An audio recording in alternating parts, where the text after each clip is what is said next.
I almost did the dumbest thing of my life yesterday. No, I didn't quit my job without a backup plan, and I didn't reply all with a meme about the CEO. It was worse. I almost spent $80 on a smart coffee warmer for a guy I've spoken to exactly twice in 3 years. Why?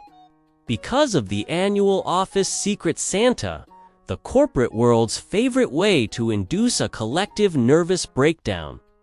If you've ever stood in a Target aisle at 9 p.m. on a Tuesday, staring at a scented candle and wondering if it says, "I value our professional relationship," or "I hope your house smells like fake cinnamon," then pull up a chair. We need to talk about the purgatory of the office gift exchange. It all started with the dreaded email from HR. Subject, "Holiday cheer is here," which, in corporate speak, translates to, "Prepare to spend your own money on someone you low-key dislike." The rules were simple. $20 limit, no inappropriate items, and the draw would be digital. I clicked the link, my heart thumping like I was checking a biopsy result. And there it was. The name that would haunt my dreams for the next week. Kevin. Kevin from IT. Now, I don't have anything against Kevin. He's probably a great guy. But Kevin is a ghost.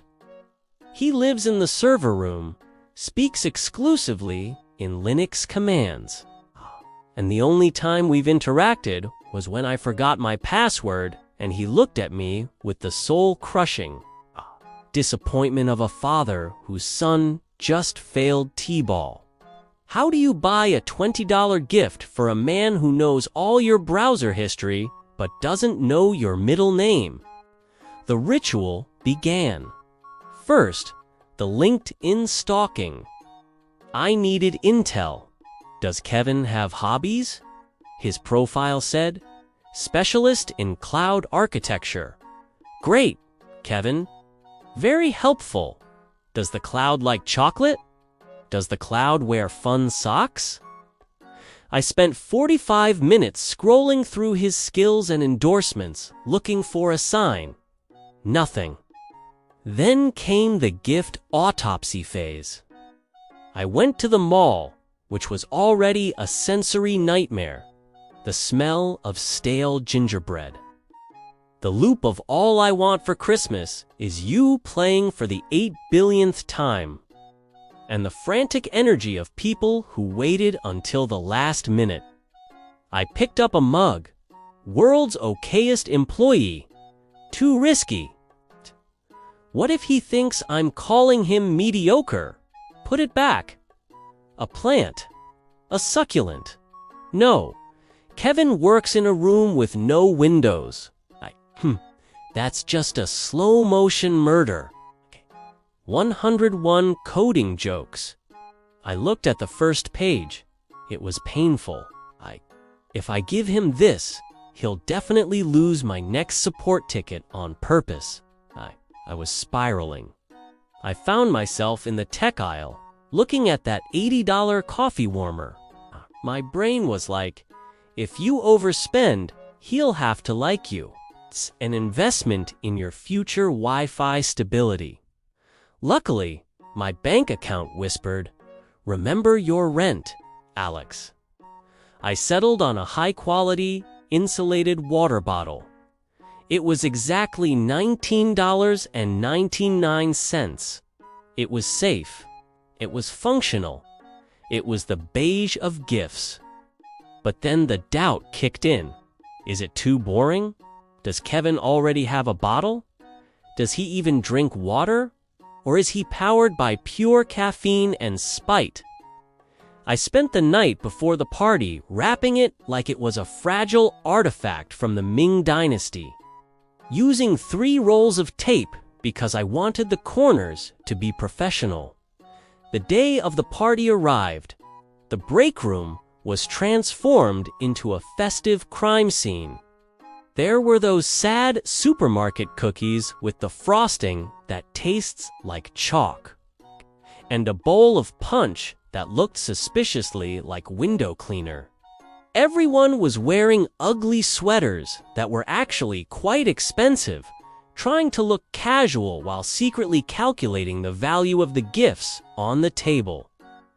The air was thick with the scent of cheap cologne and desperation.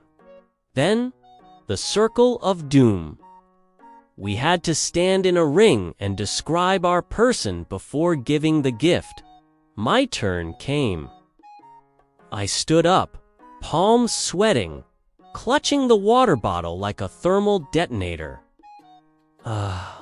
Okay, I started, my voice cracking just enough to be audible to everyone, including the ghost of my dignity. My person is very helpful. They work behind the scenes. They keep us connected. I looked at Kevin.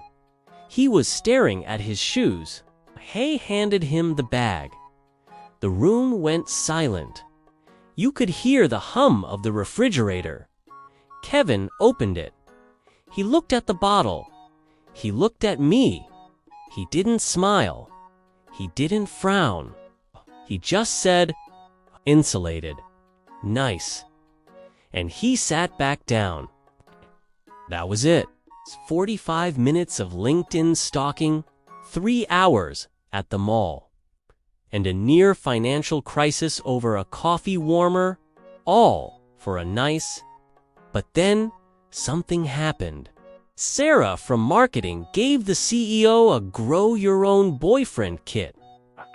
The CEO, a man who owns 3 houses and doesn't know how to use a microwave, just stared at it in horror. The silence was deafening. Then Kevin leaned over to me and whispered, "At least yours wasn't weird." And in that moment, I got it. The insight hit me like a ton of bricks. We're all just terrified. We're all just adults playing dress-up in business casual, terrified of being the one who messed up the social contract. The Secret Santa isn't about the gift. It's a high-stakes game of don't be the weirdo. Kevin wasn't judging my water bottle. He was just relieved he didn't have to pretend to like a Grow Your Own Boyfriend kit. The party ended, the cookies remained uneaten, and we all went back to our desks. I saw Kevin later, filling up the bottle at the water cooler. He gave me a tiny, almost invisible nod. It was the most human connection we'd had in years. Looking back, it's hilariously tragic how much power we give these tiny moments.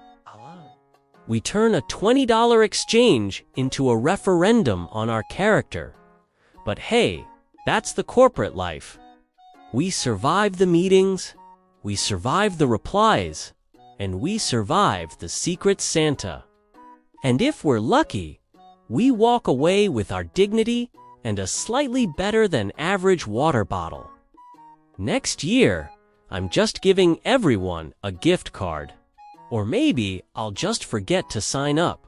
Who am I kidding? I'll be back in that Target aisle, staring at a candle, wondering if Vanilla Bean is too aggressive, because that's the ritual. And the ritual must continue.